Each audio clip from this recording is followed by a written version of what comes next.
Hello everyone, this is Yoko. On this channel, I feel that information about what is happening in China is often not correctly conveyed to countries other than China, so I will be disseminating the information I have gathered in English. I'm getting information from multiple media, so I'd be happy if you could comment on the content of the video.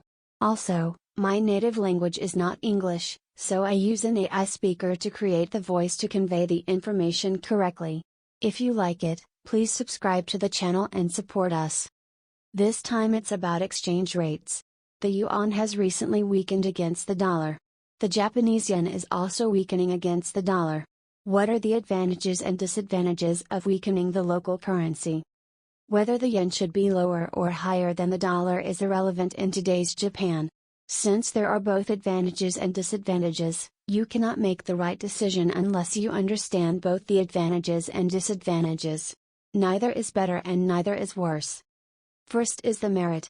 It is a well-known fact that exporting companies benefit from a weaker yen. Some people argue that the depreciation of the yen is a big advantage for Japan, a trading nation, but it is a matter of life and death for companies that import raw materials from foreign countries, process them, and sell them in Japan.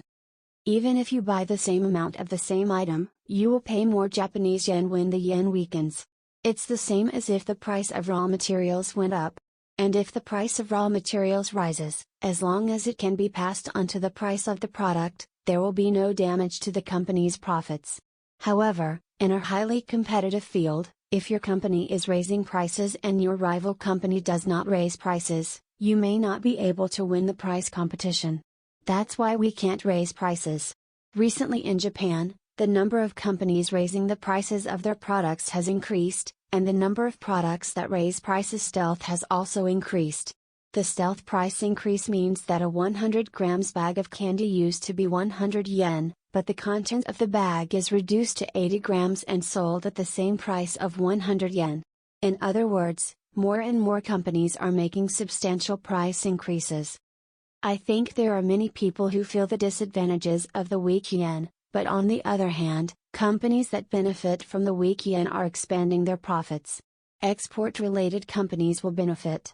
For example, we are increasing the salaries of those who work more than they used to, by raising the salaries of their employees and increasing their bonuses. And people with increased salaries will spend money elsewhere, so the circulation of money will improve, and money will flow throughout Japan. The depreciation of the yen has both advantages and disadvantages, and if the advantages are emphasized strongly, it can be said that it will have a positive effect on Japan as a whole, but the disadvantages may be greater. In other words, balance is important, but I don't think there are many people in Japan who realize the benefits of a weaker yen. People who are likely to receive disadvantages due to the depreciation of the yen may find it difficult to live if they do not take some measures. For example, if the price of gasoline rises steadily, it will have a direct impact on car owners, but ultimately it will affect prices because it will increase logistics costs. Let's go back to China. Currency depreciation is beneficial for the country's export industry, but China's exports are currently declining. Originally, if the yuan is cheap, we should be able to secure a profit even if we export at a lower price than before. Exports should grow because it is more advantageous than other countries, but the opposite is true in China. This is the responsibility of the Communist Party. Regarding trade with China, there are various regulations, mainly in the United States. A large part of China's exports is foreign-affiliated companies building factories in China and exporting, so if foreign-affiliated companies shift their manufacturing bases to countries other than China, exports from China will shrink. China's exports are shrinking due to political reasons.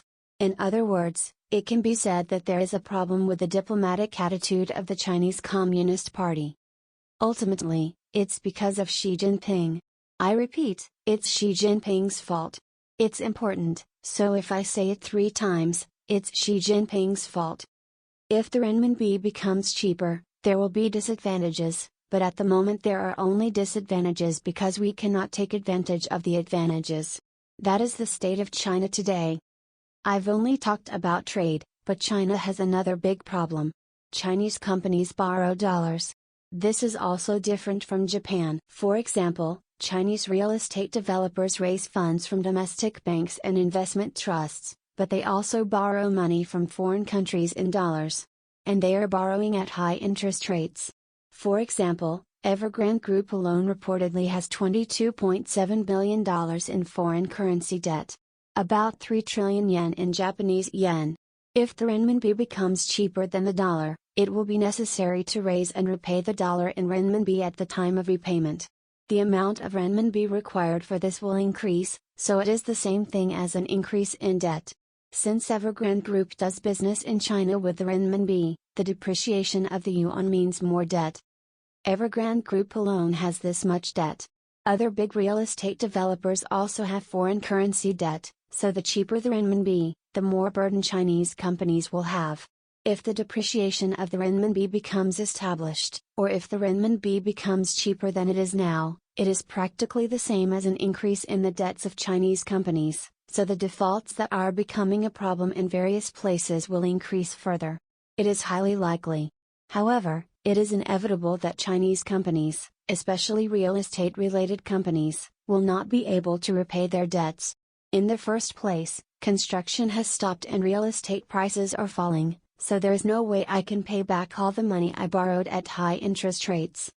The question is whether countries other than China will be affected when defaults occur one after another.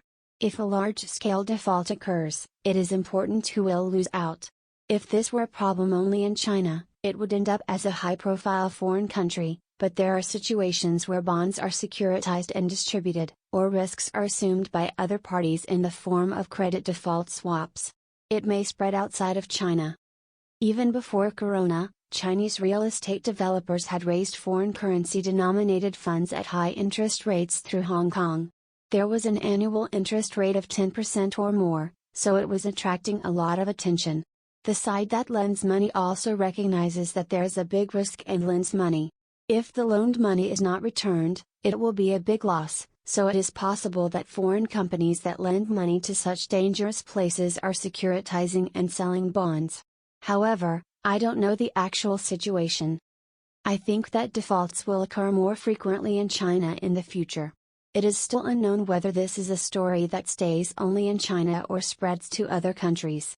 I think there will be some foreign companies that will be affected to some extent. That's all for now. See you next time.